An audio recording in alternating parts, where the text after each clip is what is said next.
Hello? Can you hear me? Hi, everybody. Hi, everybody. Thanks for coming. Welcome. If you don't have a seat, there might be some extra chairs, or find a place to get cozy. First question. Does everyone have the bread and the milk? The bread, the milk. Storm is tomorrow, bread and the milk. Okay. That didn't land the way I thought it would. My name is Amy Bennett. I am a volunteer with Art Stays Here, and I want to say thank you for everyone being here tonight.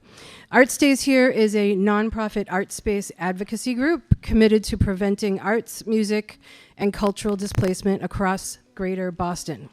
A few housekeeping topics. Tonight's meeting will be recorded, but it's not hybrid. We'll be sharing it tomorrow on the don'tfwithfab.org website. This meeting, it will be a short presentation, introductions of our team, short question and answers, then different on-site arts advocacy stations. We'll be doing video testimonials, sign making, petition signing, button making. So after the presentation, you get to do some fun stuff. Don't leave here without signing a petition, making a button, doing your thing. We also have some snacks, and restrooms are out through the exit sign. I want to acknowledge a few folks. First of all, Peggy from Warehouse 11. I don't know if she's here right now. She was here earlier. But thank you for letting us use the space. Peggy, thank you. I want to acknowledge any elected officials or city councils who might be here. Mr. Jake, welcome, thank you. Any other electeds that are here? Great, thank you. Welcome. People from Somerville, we have from the Planning Office and Somerville Arts Council, thank you. People from our friends at Union Square Neighborhood Council, thank you for being here. Resident advocates Camille Stubby and Daniel Wong. I want to thank Ethan, Nick, and Otto for running the tech tonight, and I want to thank all of the volunteers for Don't F with Fab and Art Stays Here. Raise your hand if you live in Somerville. That's a lot of people. Raise your hand if you are an artist, musician, or cultural worker. How many of you own your arts workspace? This is why we're here tonight. If you don't own your art space, you're at risk of displacement. Arts displacement has been happening in our region for decades. Over 2 million square feet have been lost in the Boston area alone. Remember EMF in Cambridge? Anybody? How about the Piano Factory in the South End? Does anyone remember Fort Point? Fort Point neighborhood? Lots of arts buildings. So we've come together to start changing the trajectory through advocacy, gathering together, joining our voices to find solutions. Art Stays Here's work was born from the preservation work at Humphrey Street Studios in Dorchester, which is now majority artist-owned as affordable artist workspace in perpetuity.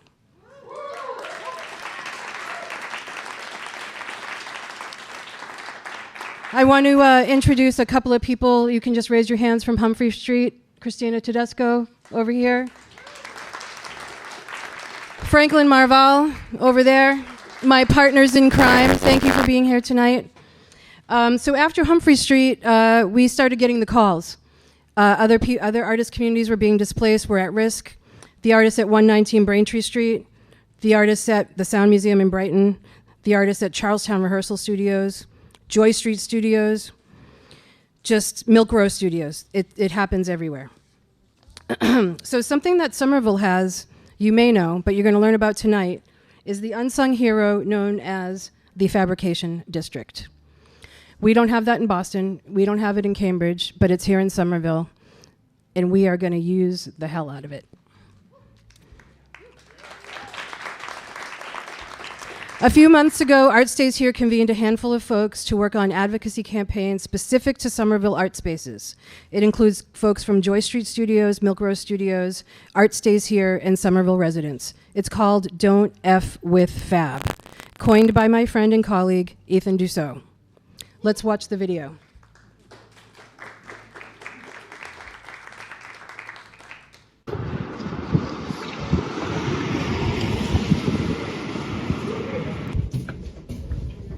the secret entrance. My name is Ethan Dussault. I am the head engineer, co-owner, co-operator of New Alliance Audio in Union Square, Somerville. We are located in the Milk Row Studios building, 438R Somerville Ave. And we are at the heart of the New Alliance Gallery, which is the culmination of over 30 years of creating arts and music in the Boston area. We started in 1987 in the Fenway. A guy named Alvin Long co-founded the studio, and back then he was known for being the drummer of bands like Down Avenue and the November Group. Today, people most know him for his visual art. New Alliance Gallery is the home to not just the recording and mixing studio at New Alliance Audio, but we have the mastering studio, New Alliance East, on the far side of the floor. And all of that is surrounded by an arts gallery and visual artists' workspaces.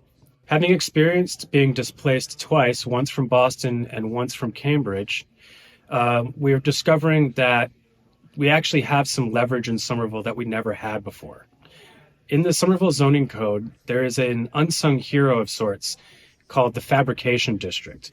The Fabrication District's intent is to preserve the arts and creative economy in the Somerville boundary. Milk Row Studios exemplifies what it means to be a FAB-zoned building and to have what is known as arts and creative enterprise uses contained within. The greater Boston area has lost millions of square feet of this kind of space. Somerville's progressive FAB zone and ACE rules is what's keeping Somerville ahead of this problem. We need to make sure that we don't lose the protections that these rules afford the arts and creative economy. What do we mean when we say arts and creative economy or arts and creative enterprises? Well, the way the Somerville zoning code is written, it's talking about places like music recording studios, people that make boutique bags, boutique furniture, painters, sculptors, small startup incubators doing creative work. Development as it's been done over the decades hasn't been a perfect process. Development without displacement means making sure that what is in that space can either stay in that space in the new building or can find a new home in that neighborhood going forward. The promise of the FAB zone is immense. There's an opportunity here to bring back what we've lost, keep what we had, and build for a better future. These buildings should be kept around and maintained and loved and cherished as the arts centers that they are. If we want to meet diversity, equity, and inclusion goals in Somerville regarding the arts and creative economy, we need to make sure that there is a place to build those affordable spaces. Pretty much everyone watching this listens to music on a streaming app or watches Netflix or HBO Max or whatever. And, music in those shows and on those streaming apps comes from buildings like this. The props that are in the background of your favorite movie come from buildings like this. When you're in the coffee shop, the art on the walls comes from buildings like this. The music you hear in the background comes from places like this. The 2019 FAB District rules make it possible for artists, developers, property owners, arts advocates, and the city to come together in new ways. I ask artists and craftspeople from Somerville to come get organized, and let's have those productive conversations. Let's make sure, whenever changes are made to the FAB zoning rules, we don't F with FAB.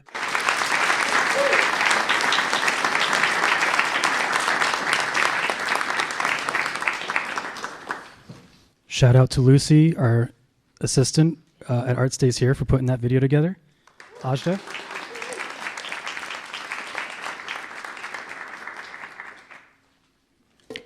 Hi, my name is Ajda Snyder, and I am a multi-instrumentalist musician, live performer, singer, songwriter, and recording artist operating out of the Boston area for over 25 years. I am also an independent music teacher. I'm a Somerville resident for 12 years, and I dearly love the city. I feel beyond fortunate to live in an inclusionary artist unit at Metro 9 and to have twice been awarded Music Artist Fellowship grants from the Somerville Arts Council. I've appeared on over 24 records and done hundreds of shows, both solo and with numerous acts over the years. A significant contributing factor to my success, productivity, and longevity as a musician was having reliable access to relatively affordable arts workspace. I speak in the past tense because a little over 1 year ago, I was displaced from the Sound Museum rehearsal space in Brighton after being a tenant for 18 years. It's since been torn down due to development to make way for a life sciences campus, i.e. labs. Hundreds of other musicians were also displaced in addition to myself. I benefited greatly by having consistent access to a steady environment within which to hone my craft. It was a special place where I could set up a vibe, store my musical equipment, and keep it set up so I could just show up, plug in, and get loud. Having a space to play loud music presents unique challenges to those of us who live in an urban environment, especially when once isolated industrial spaces that were used by artists like myself have been dwindling and getting snapped up by developers. Right around the time I was losing my rehearsal space, I heard about the city of Somerville's cultural capacity plan, and I applied to become and ultimately served as a cultural ambassador because the art of music, and especially the needs of musicians who practice, play, and perform loud, deserve to be heard, and we have a place in this conversation about arts in our community. There already exists a consciousness in Somerville to support the arts in a real and meaningful way, but the infrastructure and sheer space do not meet the demand. Given that our city hosts events like Porchfest, where thousands of people come to our town bringing money to our local businesses on the backs of the musicians who play for free, it seems counterintuitive to me that Somerville has several other arts buildings, but not one single publicly offered loud music monthly rehearsal space. Thank you. My hope is that we, artists and supporters, city and community, can collaborate in a spirit of unity with steadfast attention to find a way to create more affordable arts workspace, including for practitioners of loud music. I feel encouraged and excited by the confluence of the people stepping up to help and the FAB zoning the city has already thoughtfully pursued. And I feel that now is a very exciting time to be part of this conversation. Thank you.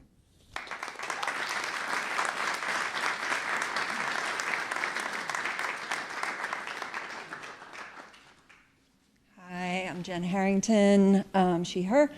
This is my worst nightmare, not you, me, right here.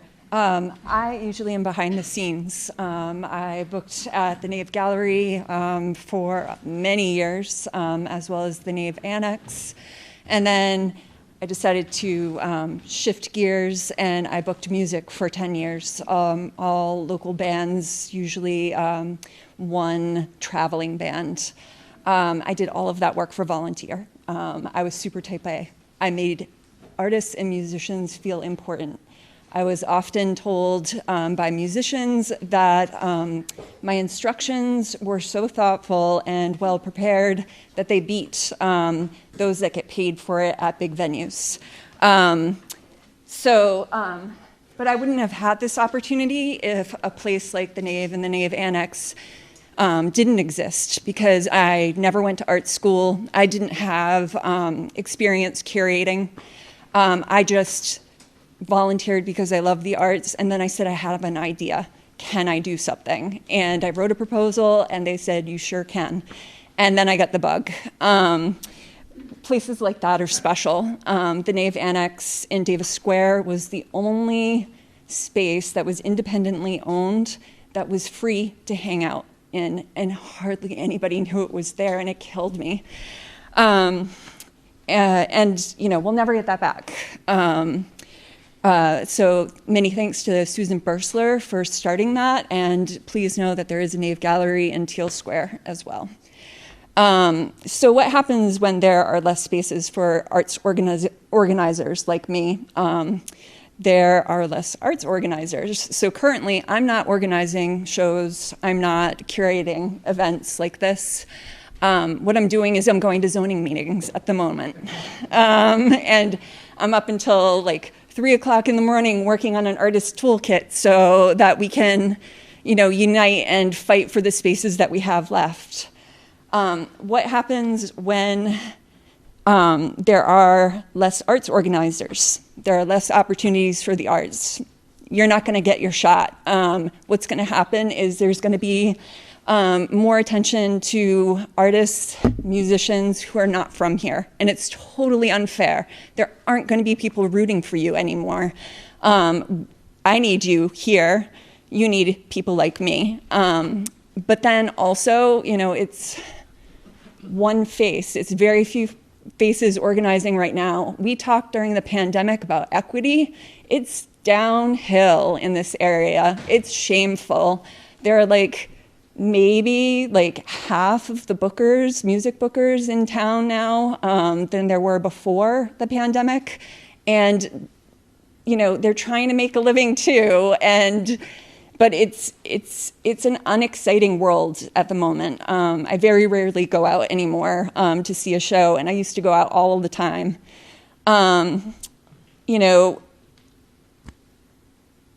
I usually tell people, like you all, if somebody says, "What are you?" I usually say, "I'm nothing," because I like to see you squirm. You're super uncomfortable with it, but it's not true.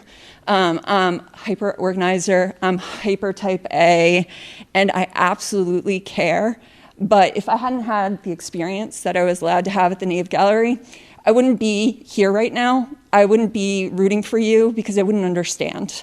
I wouldn't have had an experience that was super special to me, where I felt like I growed, where I had depth. And so that's what happens. And that's why on Thursday, I will be fighting for Washington Street Art Center, and I hope all of you do as well. Thanks.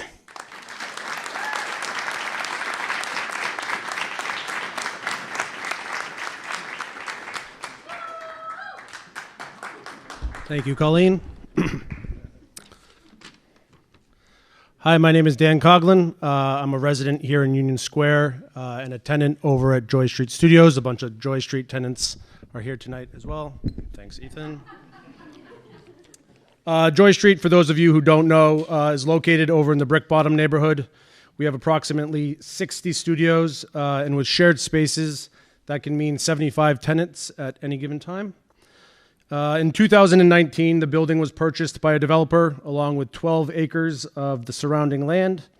It's a mix of fabrication and commercial industry zoned parcels spanning between the Brick Bottom and the Inner Belt neighborhoods. Given the location with the extension of the Green Line and the new East Somerville station, the neighborhood is primed for development, which obviously puts Joy Street and all of its existing tenants at immediate risk. Knowing this, we reached out to Art Stays Here, Ethan and Amy, and they have been helping us come up with strategies for how we can ensure our future in the neighborhood. For a lot of artist buildings in Greater Boston, by the time they realize they are at risk, it's too late to organize and it's too late to do anything about it. So again, with Amy and Ethan's guidance, we've been working to organize and build community at Joy Street, and here are some of the steps that we have taken. First, about a year and a half ago, we solidified a already existing, Jason had already created a tenants association, but we helped solidify a tenants association. That can be as simple as getting a comprehensive email list of all of the tenants in the building. From there, we created a steering committee. So now, twice a month, every other week, 5 or 6 of us meet to discuss building issues, small and big, everything from a leaky roof to rental rates to larger development concerns. Recently, we have started a studio tours program. Colleen has been instrumental in starting that. We know that during open studios, a lot of artists talk about the fact that they can't leave their studios, that they can't see other artists. So we thought, we're going to start our own studio tour program. We're going to visit each other's studios. It's going to help us build community. We've done one already. We have 2 upcoming. We're hoping to extend to Zach and Brick Bottom to make it even a larger community event. Number 3 is we've created an artist support group. Once a month, we will meet to discuss things like, how do you sell more work? How do you price your work? We'll talk about things like recent shows that we've seen and enjoyed. We think that it's important to keep our doors open, to meet with the other artists in the building, to help build community. And then step 4, which has been, I think, very important, is we've set up a monthly meeting with our landlord, who's the developer. They've been informal, but they've been very informative, where we have been able to tell them our concerns, share information, share things that we need. One thing that we've asked them to do is send out a survey to the existing tenants, where they're going to be asking us about the things that we want to see in any new spaces that are developed. So we think that that's been extremely important, keeping that open line of dialogue with our landlords. We think these steps are helping us create a stronger community at Joy Street, and hopefully, ultimately, it will ensure our voices are heard when the time comes to transform the neighborhood. If anyone has any questions about our strategies and ideas, please come find us later in the night. Thank you very much.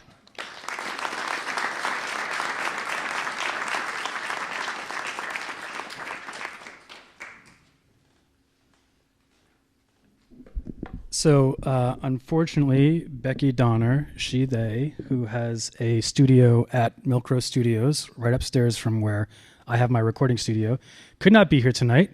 But let's take a look at one of her pieces and the corner of the building where she has her very awesome, affordably priced workspace. Becky has been an instrumental member of the Milk Row Studios community and has been super supportive in helping us at Milk Row Studios form a tenants association. And I miss that she's not here. So, as someone who has lost my home away from home twice, I have seen firsthand the impacts of displacement on thriving arts communities. It was devastating both times.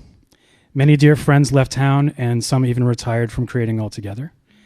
And I still have dreams of the old New Alliance in the Fenway, as if it still exists, only to wake up and relive the loss.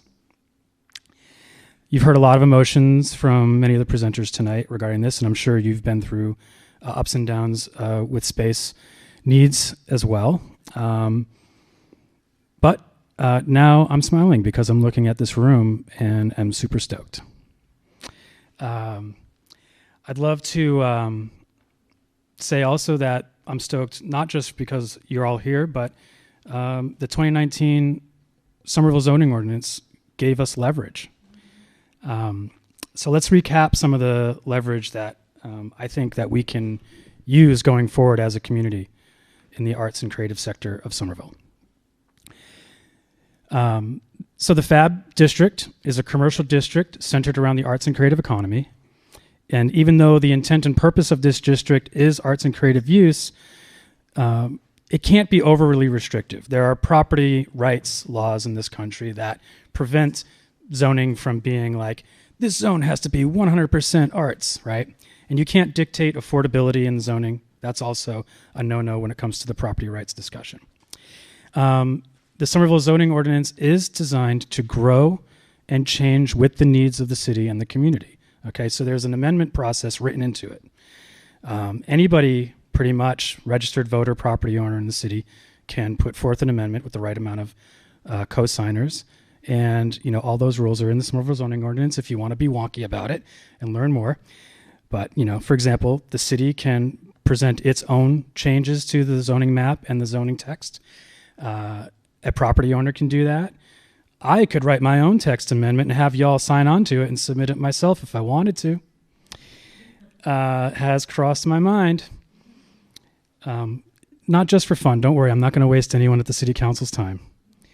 So the thing about the FAB zone as well is that it's kind of creative in how it encourages affordability because it can't write it into the code. So it's saying, hey, there are these types of buildings that we have in Somerville. The two that really pop into my mind that exemplify this are the Vernon Street Studio Building and the Milk Row Studios Building, they're both buildings from the late 1800s, and they both, over the time span of about 75 to 100 years, became what I'm calling, thanks to the term that Jake introduced to me, naturally occurring affordable arts workspace. Okay? So that's one of the values to us for the FAB zone is basically like, if you're going to build something by right, you have to build a modern version of one of these buildings. So 4 stories of a certain type, unless you go through the process of submitting a zoning amendment of some kind for your parcel. So that's basically the FAB district in a nutshell. It gets way more crazy than that, but I think that's the gist that we need to operate with. Inside of the districts are what's called use provisions. And the one that we care the most about is called ACE, or Arts and Creative Enterprise. And each zone has its own kind of like nuanced version of ACE. In the commercial districts, FAB, commercial core, commercial business, and in the high-rise and taller mid-rise districts in the zoning ordinance, there is actually what's called an ACE requirement. So for the leasable commercial space that's built in those zones, 5% has to be set aside for arts and creative enterprise use. There will be a real-life, learn-as-we-go example of how these rules will come into play in a couple of slides. So we're like, a lot of this is going to be learn as we do. Okay, all of us, me included. Another lever that we can pull in this situation, and we're in the square where Union Square Neighborhood Council operates, is what's known as a community benefits agreement. And there's a real life example of how that's going to come into play coming up in a second as well. Community benefits agreement, the short version is that it's a legally binding contract between a property owner, developer, and the community. Again, it all gets more nuanced, but that's the basics for what we need. And another lever is obviously Art Stays Here, done up with FAB, and all of us, this whole community that we have pulled together here. The city is organized in its way. Developers are organized in their way. Neighborhood councils organize the general public in their way. Artists ought to be organized in our way. And then we can interface all those organized groups and have a really productive collaborative conversation about solving problems or solving challenges, rather. So yeah, let's get to the real world examples real quick. It was brought up earlier that on February 15th, there's going to be a joint meeting between the City Council's Land Use Subcommittee and the city's Planning Board. That's on the 15th. It's a virtual meeting. And one of the critical pieces of that meeting as it pertains to what we care about, I know we all care about a lot of things, but in terms of the arts and creative economy conversation, we're talking about 321 Washington Street, which is a parcel and it has a bunch of buildings on it. One of those buildings is the beloved Washington Street Art Center. There is a big brick building that I covet on that piece of land that I think I have so many visions about what that could be for arts. Oh my goodness. At any rate, the owner of the building has proposed a zoning map amendment to change it from FAB to commercial industry. What that means is two things. Commercial industry is one of the commercial district that does not have an ACE requirement. So if he successfully changes it from FAB to commercial industry, there's no ACE requirement anymore. So anything that gets developed there no one will have to build any arts and creative enterprise infrastructure, okay?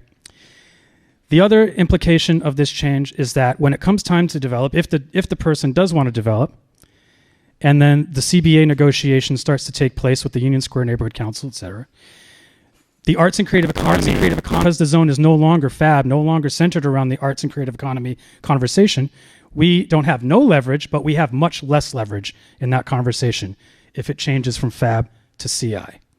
So, what do we do?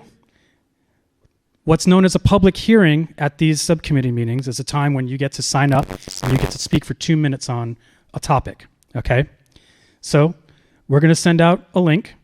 So if you haven't signed up, sign up for our email list because we're going to send out a link to the Zoom sign up, and you can sign up to testify for 2 minutes and talk about why you think it's important for FAB zone buildings to stay FAB for the moment until we come up with better solutions to address challenges that we have collectively, right? Property owner, city, artist, resident, It's a collective challenge. It's not an oppositional thing, right?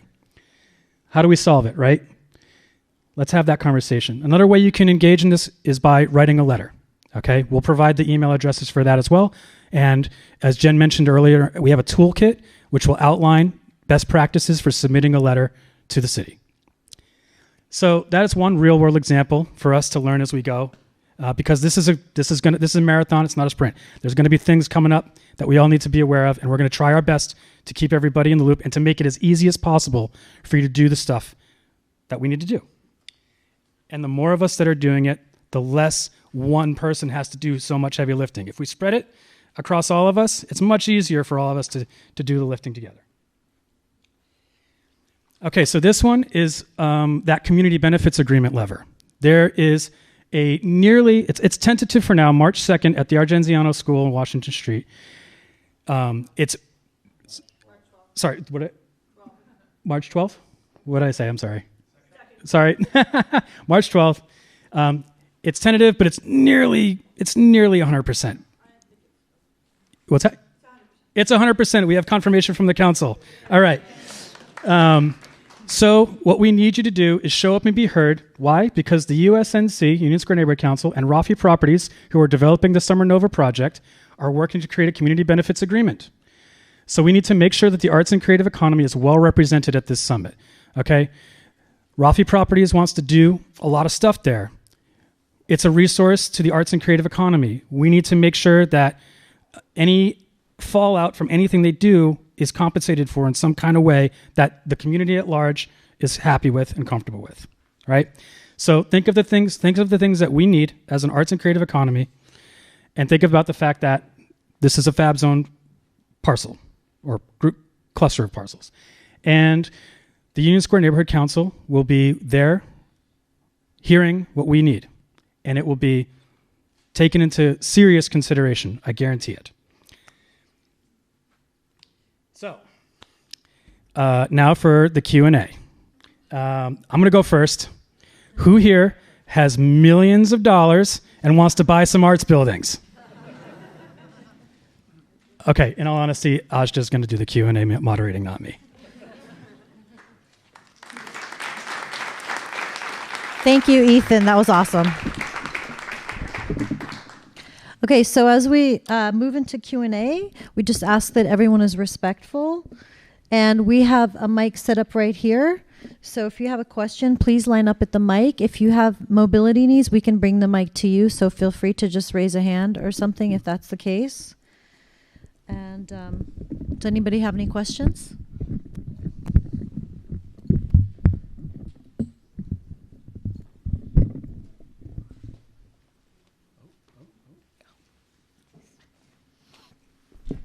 I'll ask the very first question, just a very basic. I don't know what to call it. Anyway, as someone who does a lot of art in Somerville, but I'm a resident of Cambridge, is there any benefit to me coming to these meetings, or is it really important for just Somerville residents?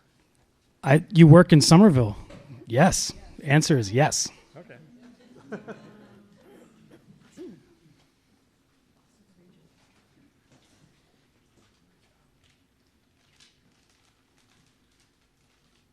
Just the one question.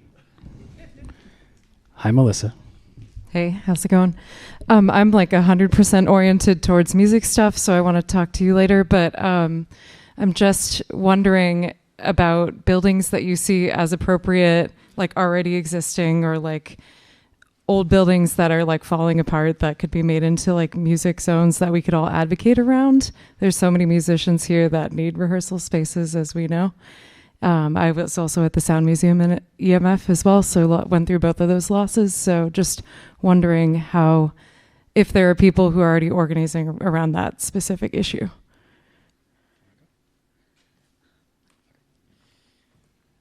My life is surrounding that issue. So I record music for a living. That's what I do. And I don't want to speak for anyone, but I'm fairly confident that Somerville Arts Council is very aware of the fact that we need music rehearsal. I think that many of the city councilors that have been paying attention to this issue have heard the same thing. The trick is that it's about bringing all the moving parts together, like I said, all these organizing factors, and making sure that when conversations about creating the space come up, that we have all the information from you and from the surveys that have been taken by Somerville Arts Council, MAPC, the Record Co., et cetera, talking about like what the needs are, that we can then bring that to people in the spirit of collaboration to say, hey, how do we solve this?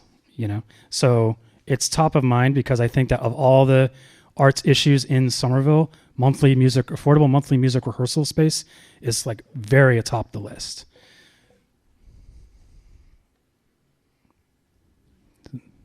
Okay. One more. Just to add on to that, I've also been very curious about, driving through the city, walking through the city, cycling around. You see a lot of buildings that look dilapidated and you think, I think, wow, that would make an awesome rehearsal space. And what Ethan was saying about, the Arts Council is aware that we've been asking about those buildings. I've asked, and I've been under the impression that it's not just that they're dilapidated. Sometimes the owner doesn't want to let go, even though it's not being used. They want to hold on to it to get potentially more money from like a developer or something like that. But I've been wondering the same thing. But also one thing that I know the mayor had pointed out in one of her speeches was that the areas that we had before, and this is something I touched on earlier, there used to be more industrial space, but now it's like things are just getting so built, and spaces that were a little more isolated, especially for loud music purposes. That's why I mentioned we have unique challenges, because we can't just like crank our amps in our units. We live in a pretty compact urban environment, so it is definitely a challenge. So it's going to take some creative solutions. And so I think the advocacy and all the organization, just getting together and talking about these things is a good place to start. But thank you for bringing that up. I'd like to add to that too. I was in a listening session with the mayor, with musicians, recording artists as well. And we wrote an 8-page letter of recommendations that some of which could have been done like yesterday, earlier last spring when we sent the letter. We did not hear back from the mayor. I think that the more people write to the mayor and CC, the Somerville Arts Council, who are really great, the more people who don't have space might have their chance to be heard. So it's not just important to go and fight for Washington Street Arts Center. It's also fight for yourself. And by when I say fight, like just write a letter and say, I really want to practice my music and I don't want to hurt my neighbor's ears and I need to have a dedicated space for that. Can you help me? And the more letters received like that, the more people who aren't in the music industry are going to like listen to you. So I would say sign up for the email list, and maybe we can start some organization around that too. More questions? I had two questions quickly, Please. but the first one was just a general thing on how to figure out, is there a hierarchy, or how do you get all of the different arts involved? Like, for example, we've talked about music and fine arts tonight, but what about dance and theater, poetry, all the other, and how to make sure all those voices are heard? So that's That's a great question. Diane is here from Miller Street Studios. Thank you. So arts advocacy is for all of the genres and disciplines. And I mean, is there anyone here tonight from dance or from theater or the performing arts other than music? Great. What's up? Good to see you. We want everyone involved, and we can also say for people that have followed Green Street Studios and the Dance Complex, and Somerville Arts Council just opened some studios over at the Hive. So I mean, there's a need for all kinds of rehearsal space. What Art Stays Here and Don't F with Fab has been focusing on usually are the individual artist workspaces in like some of the studio buildings that you all know. But what I can tell you is that there's even a need for all of the theaters, for all of the dance companies, for everyone to have larger scope group rehearsal things. So yes, that's everyone needs to be involved. And I wanted to also comment previously about other things that this is a holistic problem that has to be solved in a number of different ways. One way is being here tonight, boots on the ground, people doing advocacy right here, neighbors, everyone involved. But this is really a regional problem. I mean, we're here tonight to talk about Somerville. All you guys are at Somerville, but it's regional. It's all of Greater Boston. Some of you may live in Somerville, you may work in Boston, you may rehearse in Allston, all these other things, vice versa.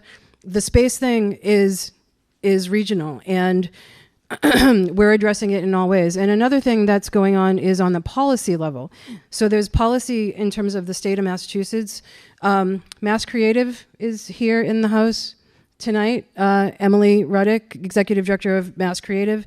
If you care about or want to learn about what's going on with policy statewide, Mass Creative has 4 bills before the legislature right now that just last week got told are going to move ahead, which is great. One of them is a Space Act. So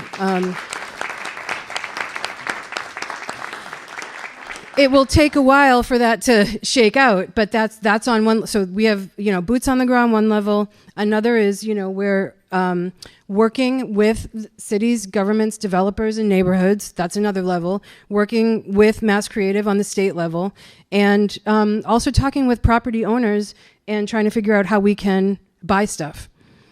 So it has to be on all of the levels. And if you want to get more involved, you can join Art Stays Here. You can go to our website. If you want to learn about how to write a kick-ass letter to your city council, you can do that here tonight. More questions? Helen. Hi. Is there any support on a municipal level for cities buying buildings to protect them? Because a lot of these buildings are bigger investments than even collectives or nonprofits can make. A lot of our buildings aren't in great shape. Mm-hmm. Would be beyond cost effective for a nonprofit to manage and maintain, but not beyond a municipality. Right. So great question. It depends on the municipality. What we can tell you is that in Boston, and you know this about Humphrey Street Studios, the city put in $500,000 to help buy that property.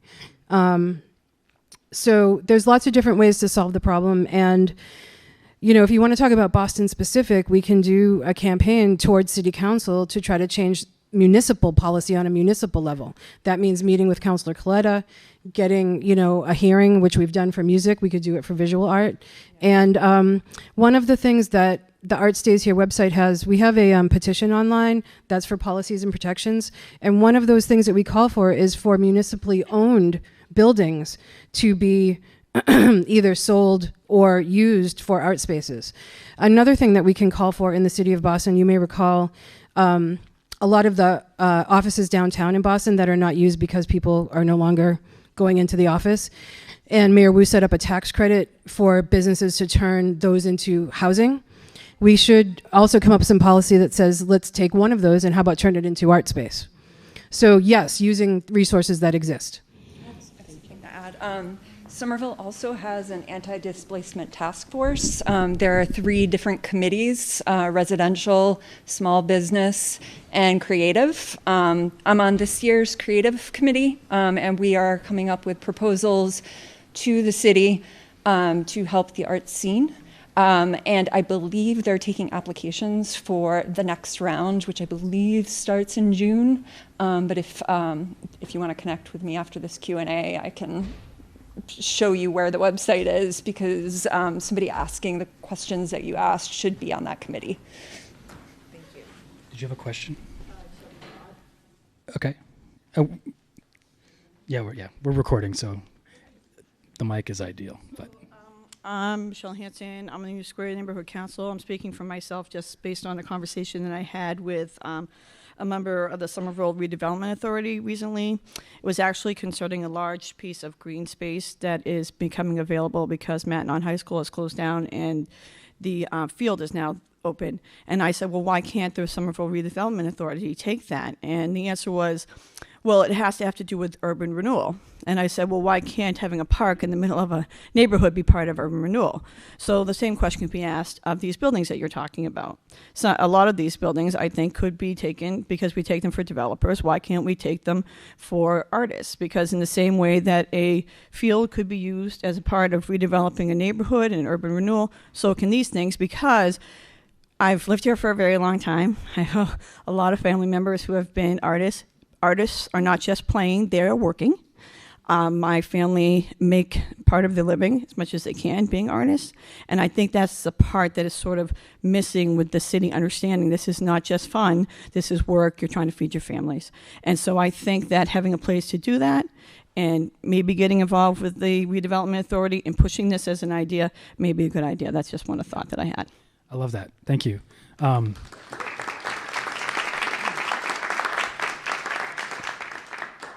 All ideas. Let's hear them all. We talk about things like what would a land trust look like for arts buildings? Things like that. And then where's the money going to come from? Where the hell go? Where's the money coming from? Right? Like there's money out there. We're creative. Let's think about it. Let's figure it out.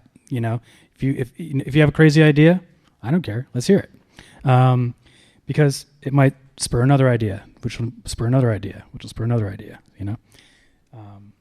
So with that, I'm just trying to be mindful of time here.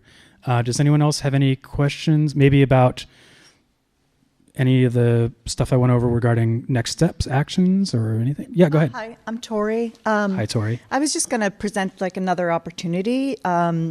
So also on Thursday, there is a zoning request for 234, 236 Pearl Street. And that is it's a one-story building. There was a science store there, and now it's a high voltage energy.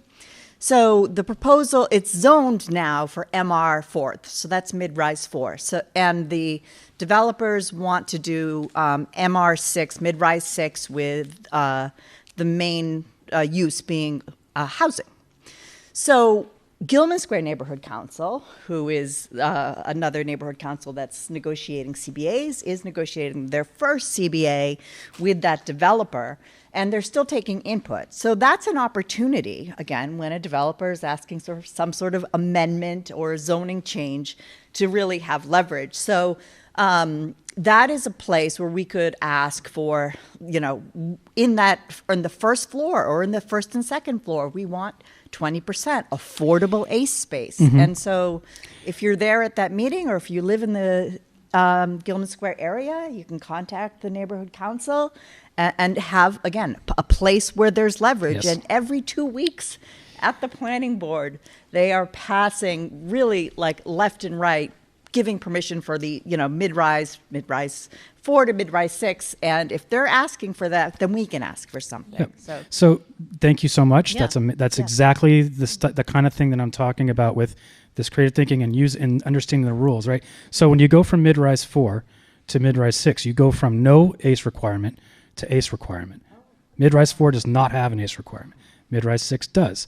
However, at the same time, when you're talking about the mid-rise districts, because I'm very community-minded, I want to be aware of the neighbors, the direct abutters, and their wishes on that. So I'm not saying I'm not going to talk about ACE space in the mid-rise 6 proposal, but I am going to be mindful of the fact that FAB zone is kind of the money spot for us. And when you start to get into places where there's residential conversation, I'm not saying don't advocate for it. I'm just saying there's more interests involved at that point. That's the first thing that comes to my mind on that. But definitely consider that zoning request as well. Hey. What's up? So I just wanted to point out to people here as well, is because I'm a musician always trying to look for space. One thing that's also going on in the city right now is a couple years ago, the city did take the Armory, and there's a lot of empty space there. There used to be a dance company there that actually did not survive the pandemic, but there are meetings going on right now with the Somerville Arts Council to see what the future of that building is, and I think that's like important for people to show up to those so we can get in there, because there's empty space there. And like, I'm not sure what they're going to use it for, but they are having conversations about that. And people that are looking for art space, I think, should go there and like try to use that as an example of things to ask questions at. So thank you for bringing the attention to that. If you look in our toolkit, which will be available via QR code and other ways, there's a list of the Armory meetings in there. So it's on the radar. Take a look. Are we good, you think? There's one more. One more? Step on up.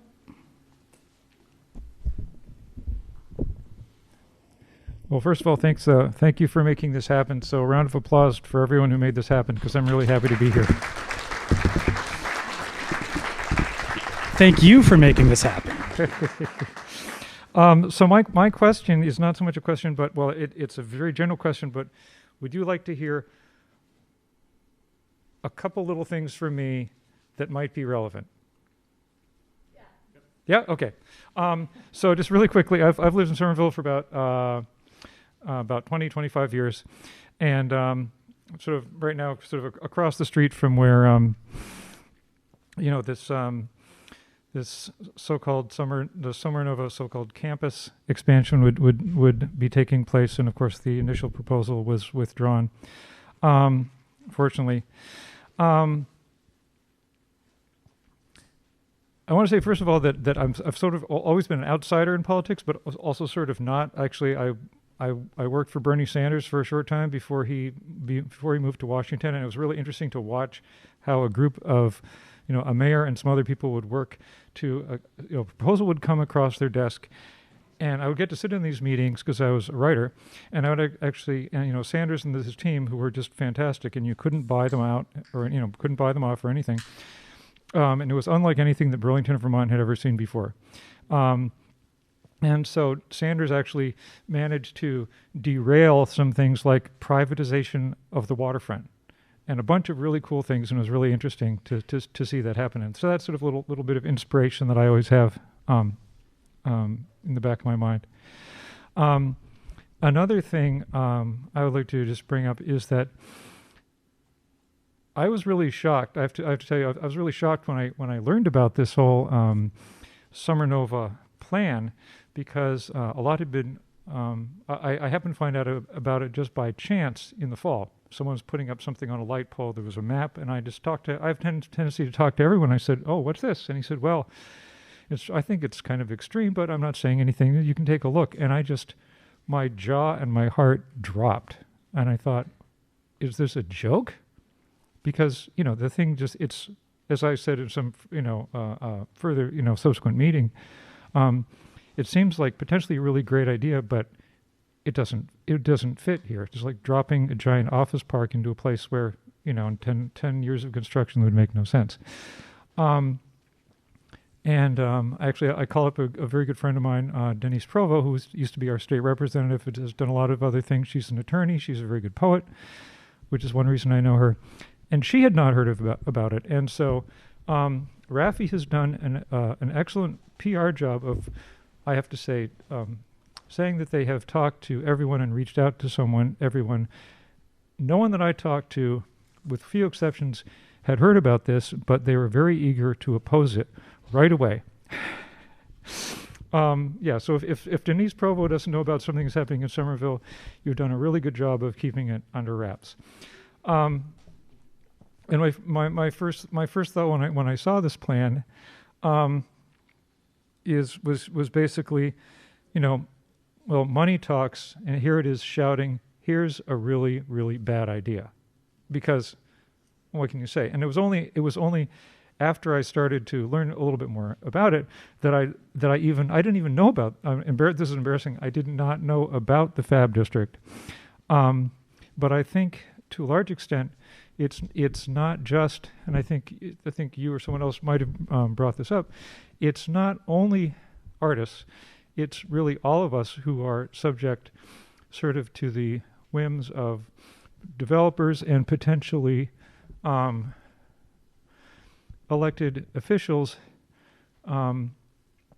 to make things happen fairly quickly that are not in our own best interests. And I'll just say one more thing, which is, well, two more things. One, I had Chris Dwan, who's around here someplace, I believe, one of our at-large city councilors. He's a terrific guy. One of the first things I did was get in touch with him and ended up talking with him for half an hour. And if you want to reach out to someone who's really sharp and will listen to you and understands everything in the world, he's a good person to talk to. Another thing is, if you want to understand city politics, there's a guy named Chris Dwan. The last name is spelled D-W-A-N. And he writes about very hyper-local. He writes about complex subjects extremely clearly. And so I would suggest that you check his writing out.